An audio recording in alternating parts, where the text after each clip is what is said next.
jam 10 Ini random lebih. aja kan? Yes, betul. Bukan jam 10 lebih deh, jam 11 lebih 8. Pokoknya channel YouTube. Ada lah. Kanal Kang Guru. Kanal Kang Guru Kanal Kang Guru. tentang Ya itu sebenarnya dulu re-upload nge-upload Materinya. pembelajaran gitu kayak gitu-gitu. Terus kalau sekarang ada juga bukan cerita sih, tapi ini karena ada bahasan soal kaizen gitu. Terus bikin rekaman aja situ. Dah. Sok lah. Tadi ngomongin YouTube-nya. Sok lanjut aja brother. Jadi kumaha eta teh si sistem reviewnya di YouTube tuh soalnya kan orang mulai berpikir nih ke depannya kalau terus kerja di orang tanpa menjadi sesuatu di satu posisi strategis lah katakan di satu badan usaha tersebut ya repot gitu. How to survive ya. Iya, Sedangkan kita makin tua kan. kita makin tua dan tentu gitu kan banyak waktu yang terbuang, idealisme yang benar. semakin terkikis dan ya kita menghabiskan masa muda di situ yang dimana ya masa muda itu kan kalau kita ibaratkan matahari itu tepat di atas kepala kita, lagi panas-panasnya men. Nah, Itu yang maksudnya tuh harus kita optimalkan sebisa mungkin dan jangan sampai misalnya tuh ya waktu kita hanya habis untuk digunakan untuk satu hal gitu. Walaupun itu memang kewajiban, tapi juga masih banyak kewajiban yang lain gitu yang sebetulnya kita tuh bisa mengkomparasi antara satu kewajiban dengan kewajiban yang lain tanpa membenturkan satu dan lain hal kayak gitu. Nah, ya salah satunya mungkin di era digital saat ini tuh mencari penghasilan di media sosial terutama YouTube mungkin salah satu opsi gitu ya, opsinya ke situ bisa gitu. Nah, bagi saya yang awam gitu ya, mungkin bisa ngobrol nih sama Reza yang notabene sebagai editor profesional. Gitu. Kok orang ngomongnya kayak announcer announcer di radio. Tapi bro, memang apa ya? Kayaknya memang perlu, bukan kayak perlu. Orang maka selama kita bergaul bro, asa baru tuh dapat perspektif ente ngomong juga gitu. Dan jujur buat saya seneng gitu maksudnya tuh. Oh berarti si Lutfi sudah mulai memikirkan hal yang iyalah. Maksudnya tuh nggak bisa dia selamanya kerja yang kayak sekarang gitu. Iya. Gitu yang sangat tidak ideal gitu kan, entah itu biaya nanti buat anak kuliah dan sebagainya kan, sekolah maksudnya kayak gitu. Asli bi orang matanya wah oke dah. Iya emang gitu. Ini juga waktu 2 pekan lalu kan saya ke BT, ada masalah satu lain hal yang harus dibicarakan. Saya kan akhirnya nego jam kerja.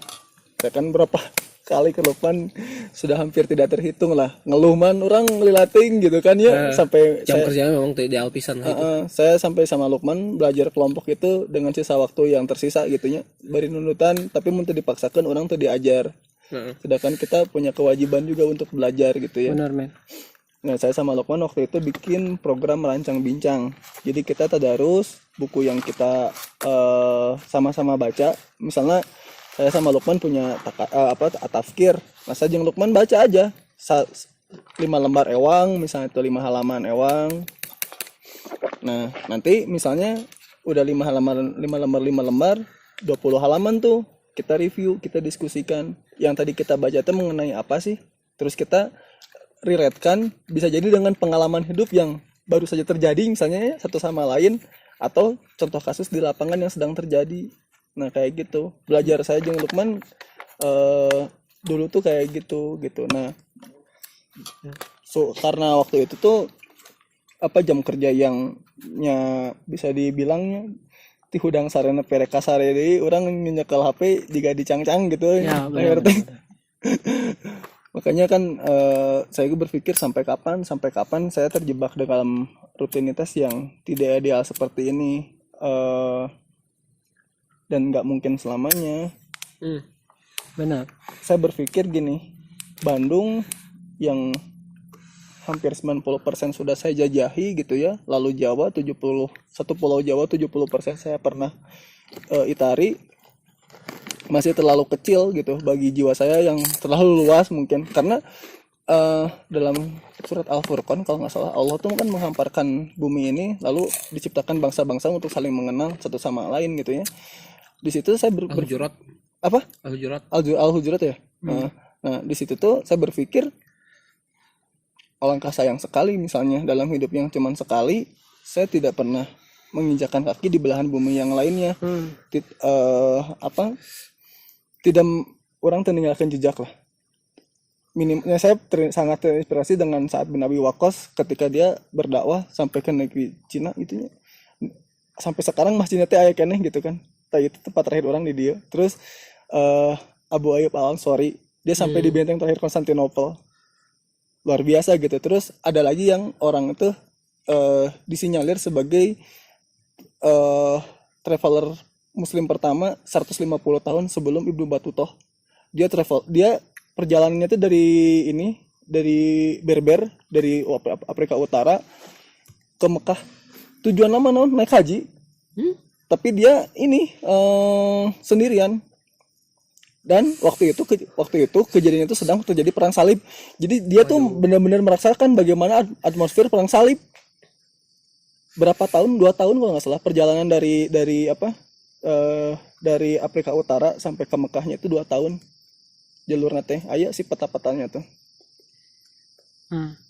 Si manuskripnya dia ada gitu. Dia tuh waktu jalan tuh dia nulisin juga. Saya kesini terus tinggal di sini ketemu sama ini.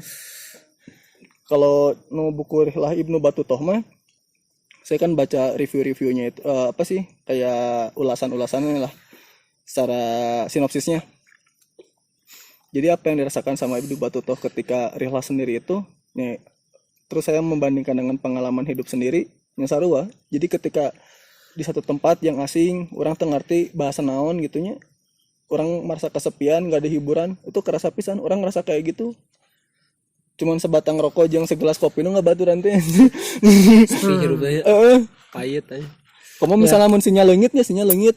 Aduh. Geus we cicing we kieu we ngahulang tapi kita mengindra di sekeliling kita misalnya teh sosial masyarakat di situ seperti apa. Asik sih gitu kan. Orang bisa memperhatikan oh ternyata rasa bersyukur itu bisa dijemput ketika kita berada di titik di mana jauh dari rutinitas atau idealitas yang keseharian kita sering terima gitu. Kalau biasa di rumah mau makan tinggal makan, terlepas ya itu dimasakin atau kita beli gitu ya ke orang tua. Ya beli gitu ya ke warung-warung atau dimasakin sama orang tua atau sama istri. Atau kopi. Teh madu. Nah, coba sih. Ya gak bawa gelas. Itu iya weh. Rangkung kurahan lah. Nah ini harus masak sendiri misalnya teh.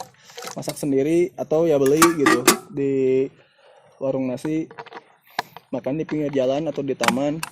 Tapi ya tetap aja gitu ada kepuasan tersendiri. Saya pernah waktu sendirian itu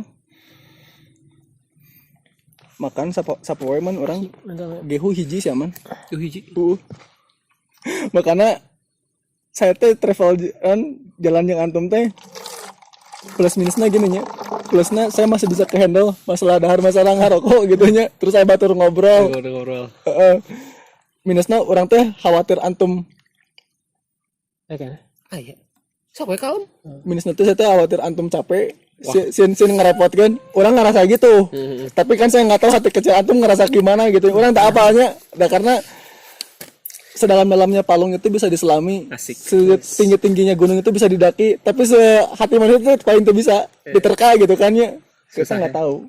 Nah itu sih maksudnya ketakutan imajiner yang menghantui saya itu kayak gitu. Yang orang kalau bawa orang mengikuti pola hidup orang gimana sih gitu kan. Makanya dia sampai waktu itu sempat waktu pertama kali itu minta izin, orang boleh nggak beli pizza?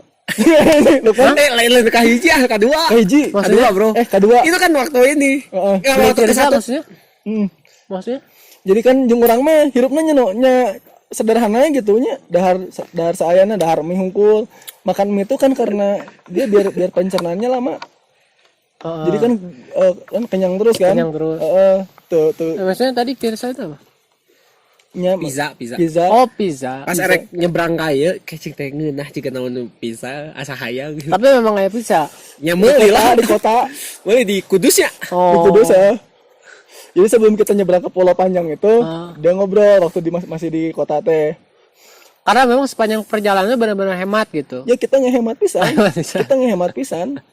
jadi yang bisa teh yang nyobaan makanan mewah lah gitu. saking kehematna. Tapi biasanya enak tuh, bener itu di pinggir gorengan pantai gitu terus ya. kita makan aja tuh dua cikrotnya kurang gede. Nggak bisa, gitu. Kayak gitu.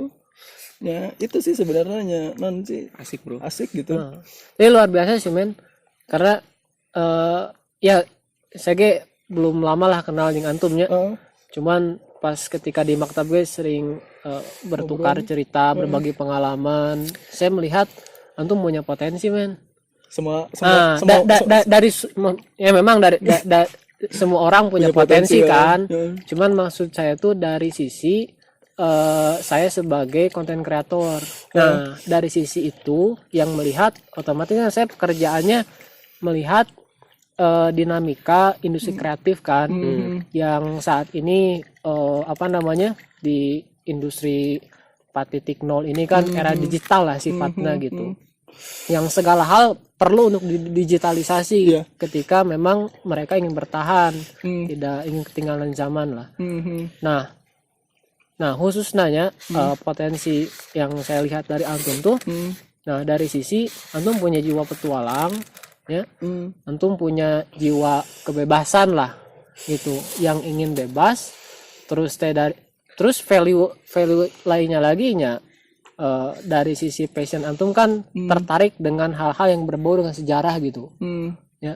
Jadi ingin mengungkap sejarah. Jadi ekspedisi tuh main tuh bukan sekedar main, tapi memang ada tujuannya kan itu.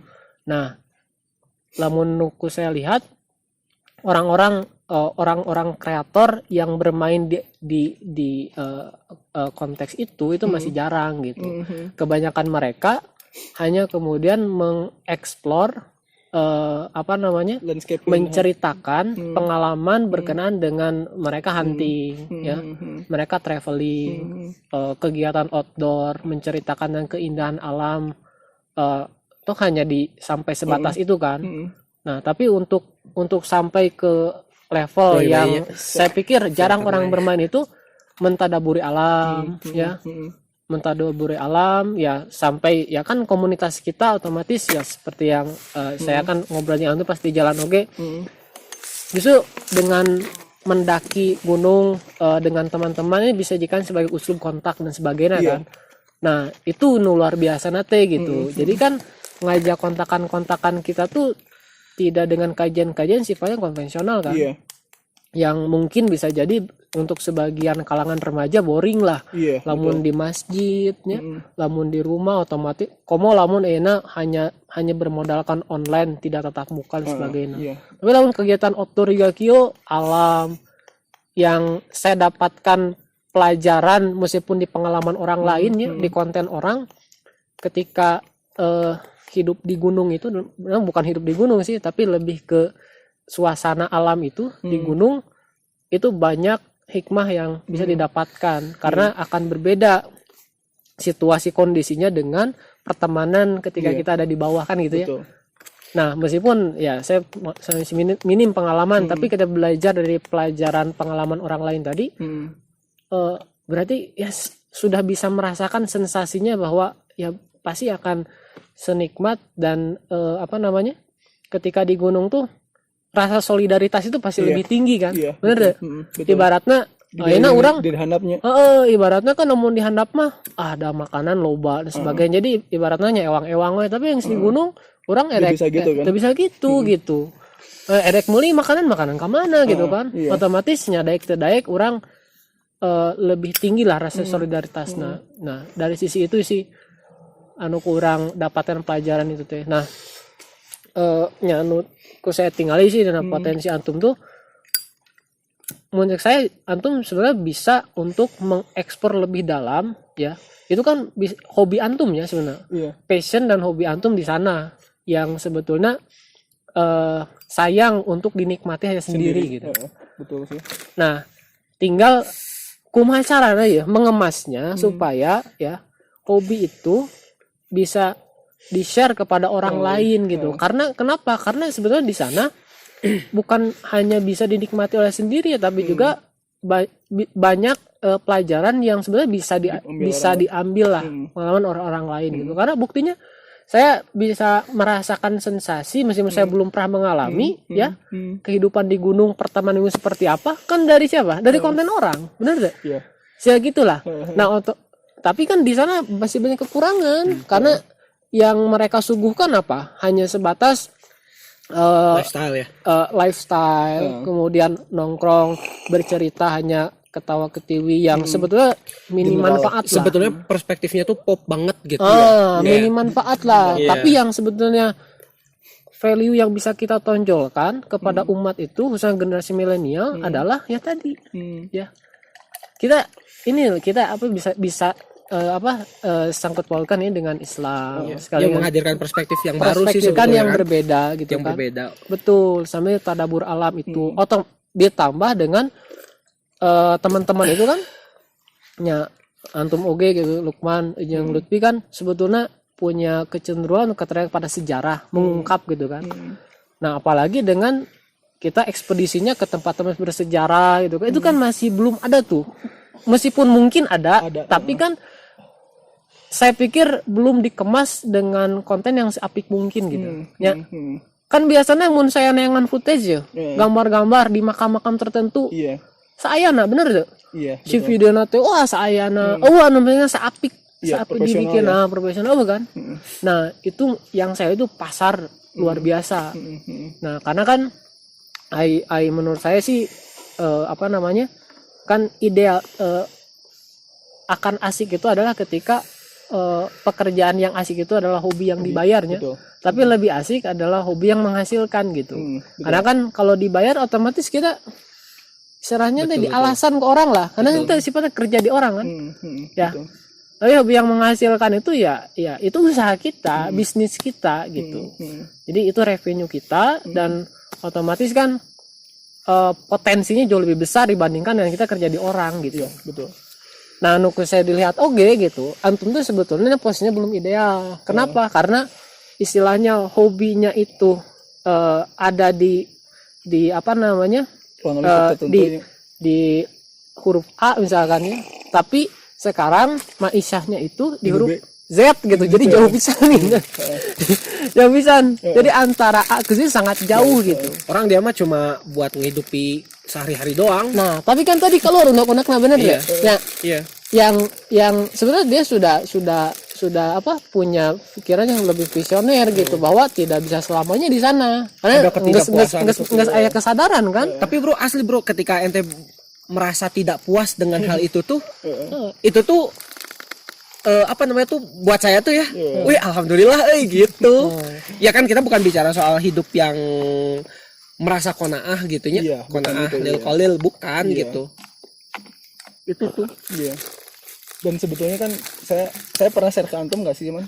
Target hidup saya dalam jangka waktu yang dekat 6 tahun ke depan. Kumata. Orang yang menguasai 5 bahasa. Oh, suka dari KDI. Hari ini KDI mah cuma bagian dari siasi man. Ya 5 bahasa apa? Iya. Jadi saya ingin menguasai 5 bahasa dalam waktu dekat. Ya, mudah-mudahan sih saya pengen mau antum aya waktu uang terus bisa bahasana nana men. Ya, jelas mah pertama kan saya biar aksesnya nu deket lah nya. Orang nu mayar nu bisa untuk kudu mayar kan, misalnya bahasa Inggris itu kan setik-setik orang bisa gitunya rada terus ngerti. Nah, bisa ke Lukman kan. Terus bahasa Inggris, bahasa Arab, bahasa Jepang, Belanda, Mandarin. Antum sastra Inggris ya? Oh, gitu. Jadi pemilihan bahasa Inggris itu kenapa? Ya, dia masih sebagai bahasa internasional yang dipakai gitu ya. Ya karena adidaya Inggris kan dulu kan. Karena Inggris dulu jadi adidaya, dilanjutin sama sekarang Amerika jadi adidaya, makanya itu yang dipakai jadi bahasa internasional. Arabnya jelas lah bahasa sakofah gitunya. Kita nggak bisa ngakses sakofah Islam, bukan memang sakofah Islam tanpa bahasa Arab alatnya gitu kan. Terus bahasa Belanda ya sehubung dengan minat sejarah saya gitu kan. Saya harus bisa, orang kudu bisa ngakses harta karun aya di Leiden yang dulu dicuri sebesar 2 ton katanya dalam buku Leiden tuh di mana? Belanda. Kata Raffles tuh 2 ton. manuskrip dan lain sebagainya yang dicuri ke Belanda itu. Tapi sampai saat ini terdokumentasikan masih ada di Leiden itu. Di Leiden Itu semacam museum. museum. Oh, Museum Dan itu perpus. diakses umum. Bisa? Umum. Oh gitu. Ya, tapi kudu boga kartu member. Oh. Sebenarnya bisa nginjem di Jakarta, di KITLV Jakarta bisa. Nanti kita bisa akses ke sana, tapi berbayar dia, setahun sekali berbayar. Oh, tapi untuk memahaminya kita harus ngerti bahasa Belanda. Oh gitu. Terus bahasa Jepang. Nah, saya tuh orang sih Jepang, sebetulnya kumata. Nah, Jepang alasannya no? alasannya tuh karena ada keterikatan Lain wibu kan? emosional. Salah satunya kan karena orangnya bukan belum disebut wibu, dah orang nggak terlalu edik sama anime, walaupun memang itu sebagai hiburan ya. Itu Nah, satu mah ayalah 2 jam 3 jam mah. ayah lah gitu kan. Tapi jujur seminggu ini orang tuh nonton kartun lah. Siap. Karena aktivitas gitu kan satu dan Lagi sibuk lain ya. hal, tuh nonton kartun gitu kan. Terus saya juga berpikir gini, kan saya senang tuh sama ceramahnya Ustadz Salim gitu ya. Beliau juga di sisi ada kekurangan, ada kelebihannya juga, jadi banyak kebaikan gitu ya. Yang bisa kita ambil. Nah, beliau tuh pernah dalam satu kesempatan tuh berbicara gini. Ada 250 juta orang Jepang itu sedang menunggu hidayah Islam. Kalau nggak ada orang yang ke sana, ya mau nunggu siapa? Kalau bukan kita mah saha deui gitu. Yes, versi nu bener namanya. Mun versi nu teu bener mah kieu mun bisa batur kudu urang. Kalau orang lain bisa, kenapa harus kita? Gitu. Terus di sisi lain juga saya kan ada temen di sana, kerja di sana, bisa korespondensinya nanya-nanya gitu kan masalah seputar Islam di sana tuh kayak gimana. Ada sih yang menyayat hati teh paling ya salah satunya azan itu nggak boleh dikumandangkan pakai toanya, tapi di masjidnya benang gitunya. Yang kedua ya masalah Jumatan dan lain sebagainya sangat terbatas lah gitu kan di perayaan hari raya mana? Ya ada tapi terbatas. Kan yang hanya komunitas-komunitas tertentu aja kayak gitu. Itu satunya. Saya tuh berpikir ke depannya itu orang misalnya punya orang sebenarnya pengen punya anak banyak gitu ya, 5 ke atas gitu, tapi nggak tahu ini bakal sanggup atau enggak. Tapi nggak dari satu istri. Nggak dari satu istri, dari beberapa istri. Visioner. Iya, maksudnya tuh gini. Ini saya tegaskan aja ya. Iya. Ini tuh saya posting loh, Mak. Nggak apa-apa. Asal linknya nggak dikasih ke istri nggak apa-apa. Tapi sebenarnya asal dong di-cut we, soalnya kan penjelasannya tuh can detail. Kalau dipotong-potong bagian-bagian sensitif tertentu, wah itu assassin karakter kan. Jadi kan sebetulnya ada alasan politis di balik semua itu. Kenapa? Ya saya diajari sama guru saya gitu ya, sama Kang Ipang yang ngehalakuin saya lagi gitu ya. Waktu pertama saya ngaji terus sempat putus, terus ngaji lagi. Nah, ketika saya ngaji lagi, saya ketemu beliau.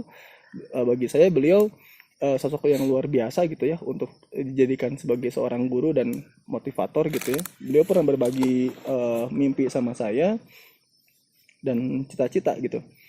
Beliau berkata gini waktu itu tuh, mulai dari sekarang itu coba tanamkan mindset dalam diri bahwa kita itu manusia internasional. Makanya waktu saya ngajak Lukman ke Jawa itu gini, Bandung itu cuman rumah kita. Jadi kita nongkrong di Ranca Ekek, itu tuh masih halaman rumah kita.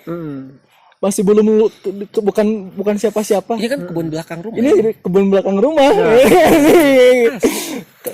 Karena kita manusia internasional. Nah, kita keluar rumah itu ya, baru ketika kita misalnya ketemu sama Plang, selamat datang di Provinsi Jawa Tengah. Itu tuh kayak keluar rumah. Benar. Gitu. Karena apa? Karena kalau kita lihat kalau kita lihat peta gitu ya, lihat wilayah kaum muslimin kan terbentang luas dari Maroko sampai Maroke. Gitunya. Itu teh masih imah orang sebenarnya mah cuman ayeuna we disekat-sekat sama nation state kan gitu ya. Iya. Itu jadi perspektif kita semakin sempit dan ke mentalitas kita pun juga ngaruh, ke psikologis kita pun jadi ngaruh. Jadi aya rasa inferior. Kita tuh jadi seorang yang terbelakang. Contohnya gini lah, kalau dalam ilmu sejarah itu ada narasi yang terus diulang gitu ya, dari zaman dulu sampai sekarang itu apa? Kita dijajah 350 tahun. Itu sederhana, kata itu cuman beberapa kata gitu ya dalam satu kalimat, tapi dampaknya itu luar biasa sih saya. Benar. Iya. Karena itu membentuk mindset yang bahkan sampai ke alam bawah sadar kan, dari sejak kecil ya ditanamkan seperti itu. Bahkan ya dampaknya saya pribadi kan pengalamannya memang nggak sering untuk main ke daerah luar Jawa ya, maksudnya Jawa Barat ya, keluar daerah Jawa Barat. Tapi pengalaman ketika Pemotoran ke Jogja. Touring ke Jogja. Nah, memang ada perasaan di alam bawah sadar itu ketika melintasi Banjar menuju ke Cilacap. Nah, di Banjar itu masih merasa bahwa ini masih Jawa Barat loh, masih Sunda, masih ngerasa bahwa orang-orang sekitar itu ya lain sasaha, eta tuh dulur urang keneh gitu nya, sesama orang Sunda. Tapi ketika melintasi sampai ke Cilacap, langsung ada rasa bahwa ini bukan rumah lain lingkungan orang gitu kan. Eta teh batur, bahasa geus beda. Nah, karena kan mungkin mindsetnya sempit kan? Sempit gitu. Karena itu. Ya mungkin kalau saya juga berpikir gini, kenapa Ibnu Battuta sampai berani, terus Imam Bukhari sampai berani gitu ya, nyari hadis menghabiskan semua umurnya itu untuk itu gitu ya, untuk nyari hadis gitu ya. Bukan hanya hadis tapi juga verifikasinya jelasnya. Ditanya misalnya dapat di siapa, di guru, ya diudah kan guru itu.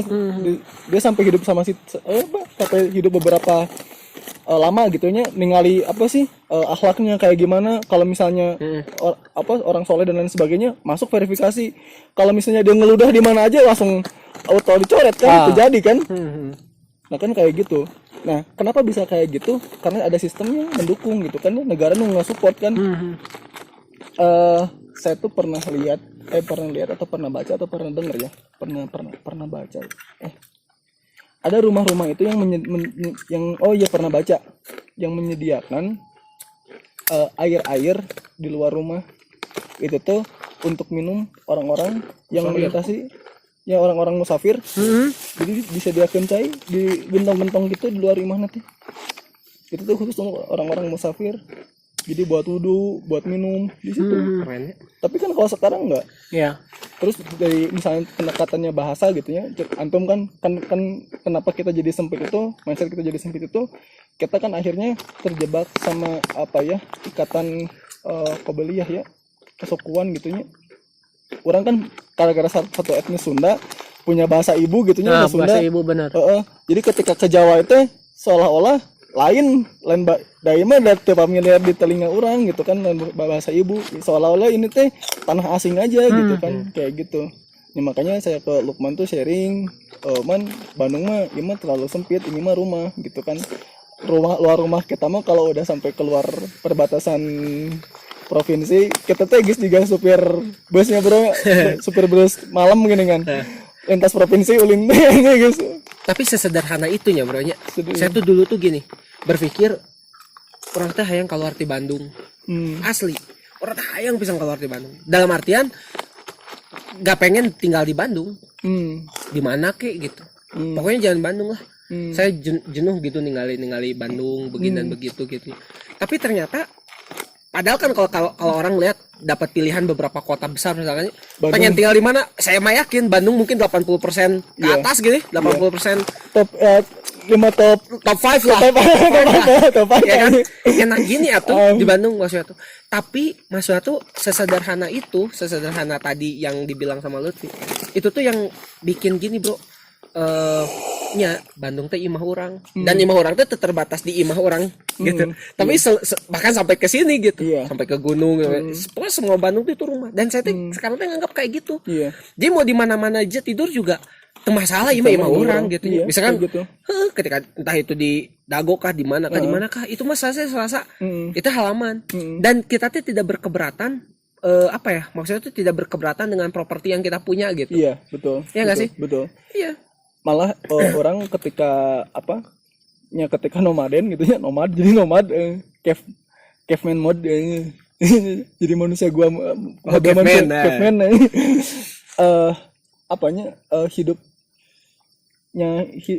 hidup bagi seorang muslim itu nya sebagai musafir teh bener, maksudnya teh kita nggak perlu banyak properti, nggak perlu banyak aksesoris tuh kayak gitu tuh bener. Soalnya kerasa pisan hidup hanya persinggahan sementara tuh kerasaannya itu aktualisasinya tuh ketika nomad kayak gitu. Ya, bener. Dan secara ini pun kan saya sekarang belakangan sering baca-baca, dengar-dengar audio gitu ya tentang financial planning. Jadi orang tuh bisa mapan kaya lah ya. Itu tuh sebetulnya karena dia tuh sama sekali bukan karena nabung, tapi gara-gara dia tuh spending uang dan dia mikirin cara gimana uang, maksudnya dapetin uang lagi. Secara kasat mata itu tuh kayak yang sesuatu hal yang materialistik pisan kan gitunya. Itu tuh. Tapi nggak gitu bro, maksudnya tuh kayak gini lah. Ketika orang itu dan ketika kita spending dan sebagainya juga kita tuh harus perhatikan mana nu jadi aset, mana nu jadi malah jadi beban. Contoh di Bandung aja orang hirup, terus dengan penghasilan katakanlah punya uang 10 juta, ya.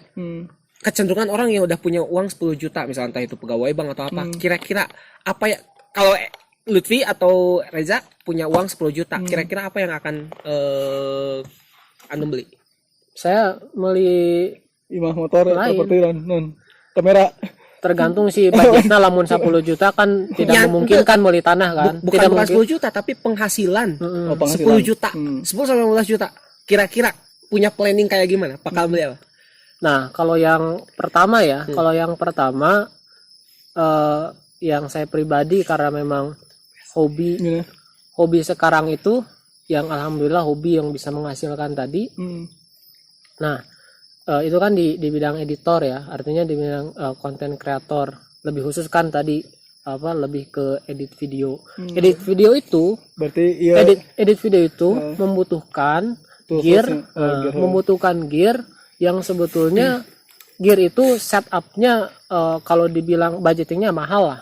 Nah, kalau misalkan diberikan gear yang biasa, budget gearnya itu katanya setup komputer laptop itu di bawah 10 juta itu kurang memungkinkan. Nah, secara feel untuk ngeditnya juga beda lah. Tapi Jadi, kalau misalkan diberikan setup yang mumpuni ya, itu dari 20 juta ke atas, mau laptop, mau komputer. Nah, itu feel motivasinya beda gitu. Oke. Seperti halnya orang kalau yang senang touring nih, dia pakai motor pasti ini. motor legenda gitu kan, dengan motor NMAX itu akan beda rasanya, bener ya? Iya. Nah, kurang lebih gitulah. Ente berarti Nah, mau kalau saya membeli sesuatu yang akan lebih menopang gini, buat kerjaannya. yang bisa bisa lebih menopang dan melejitkan Oke, siap. penghasilan itu. Antum Kalau orang mah meningkatkan kapabilitas diri lah, jelas skill. Jadi skill punya uang 10 sampai 15, bukan punya uang 10 15 juta ya, tapi Iya, penghasilan per penghasilan bulan segitu kan, 10 15 juta. yang orang kalau orang yang pertama meningkatkan kapabilitas diri dulu man. Jadi misalnya teh gini.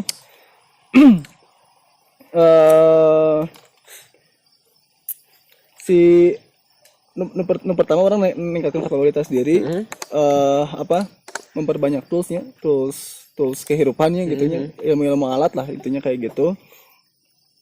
Terus sisanya mah ya pasti beli gear. Beli gear. Iya, Beli gear tuh kayak apa?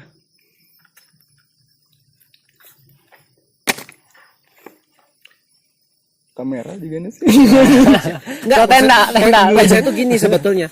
Orang ketika punya penghasilan 10 sampai 15 juta aja, itu tuh sebetulnya dalam konteks finansial tuh dia tuh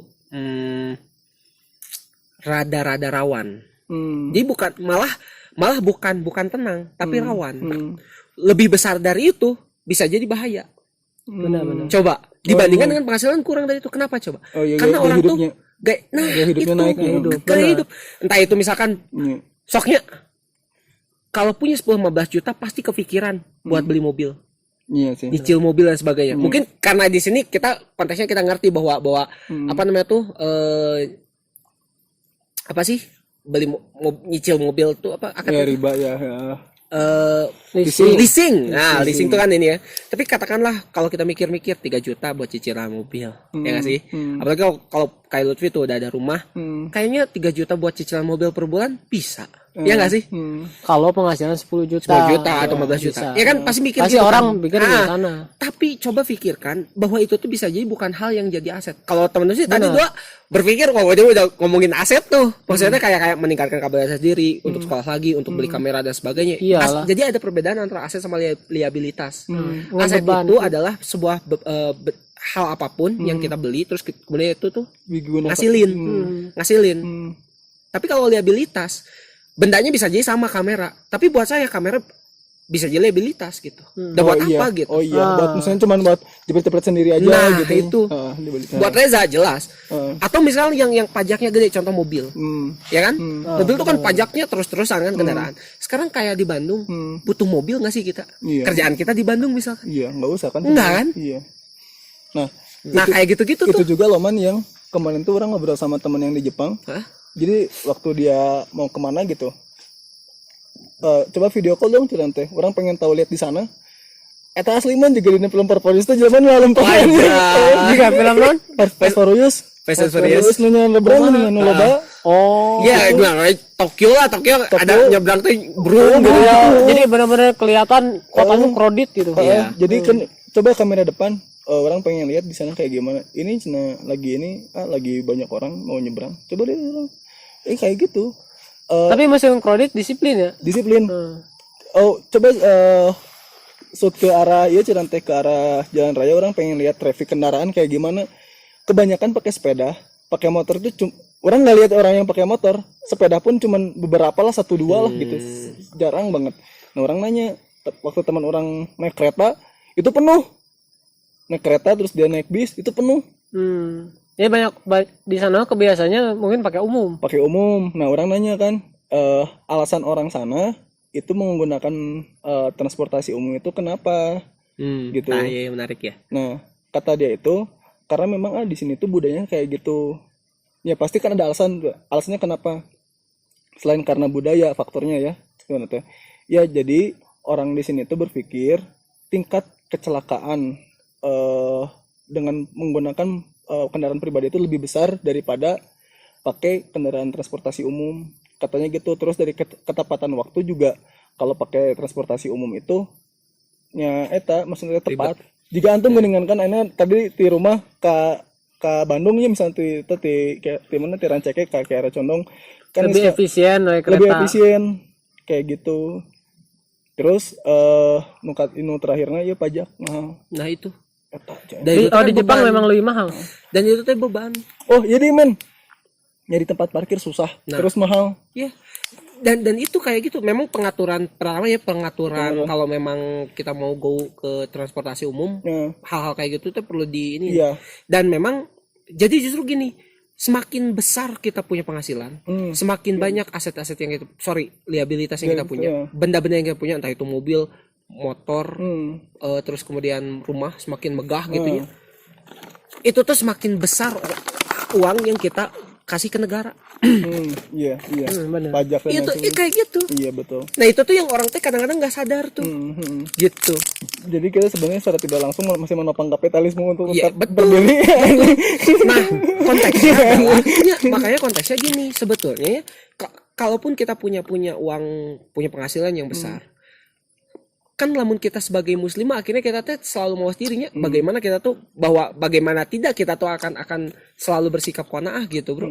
Jadi kita teh punya uang sekian tuh bahkan kan tidak boleh juga kanzul mal gitunya. Nabung tuh yang numpuk harta dan sebagainya harus dikeluarkan. Entah itu dengan nanti sifatnya tuh apa ya? Ya sedekah. Sedekah kah atau zakat mal dan sebagainya. Kan sangat balance tuh itu distribusi harta tuh kan akhirnya. Jadi orang yang kita bisa nolongin orang dan sebagainya. Kan bukannya itu tuh sangat keren pisan bro gitu jika gitu tuh. Iya tuh sih. Iya. Nah cuma sekarang tuh memang kadang-kadang yang hadir ke benak kita tuh karena kita ngelihat kapitalisme teh mekanis pisan ya. Nah itu tuh kapitalisme teh mekanis pisan gitu. Makanya kayaknya dan orang itu berpikiran kapitalistik juga gitu. Sedangkan kita kan nggak kayak gitu gitu. Cuma ya gitu kita kadang-kadang lemah di hal-hal yang kayak untuk capaian-capaian. Saya teh pengen nih begini gitu ya. Kan kayak Abdurrahman bin Auf Usman bin Affan, kan hidup mereka teh sederhana, tapi hartanya dan Iya. kan hartanya tuh loba pisannya. Memang diakui kayak misalkan Usman itu tidak bisa tuh makan makanan yang keras, tidak bisa lah gaya hidupnya se ekstrim Umar, gitunya. Usman mah kalau makan kalau daging teh harus empuk gitunya. Ya apalagi kan beliau sudah tua dan sebagainya. Tapi kan itu tuh adalah kebutuhan beliau gitu maksudnya tuh. Ya kan? Tapi apakah beliau berlebih-lebihan dalam harta? Enggak. Padahal harta kalau mau berlebih-lebihan mah tuh sangat bisa tuh. Ya Abdurrahman bin Auf gitu ya. Tapi kan yang dia inginkan tuh kalau makan daging sama sukanya dagingnya teh yang berkuah, yang teksturnya tuh lembut, yang tentu memang pasti lebih mahal daripada yang ini. Tapi kan kebutuhannya Tetap sesuai kebutuhan. iya, Iya. kebutuhan bicara soal itunya kan Iya. tetap gitu. Kebutuhan bukan keinginan berarti. Nah, itu. Kayak gitu-gitu tuh. Mantap, 40 menit. Saya close dulu ya. Di jam 12 kurang 10. Karasa ini. Karasa ya? Berarti orang sajam sih dia. Lebih lah.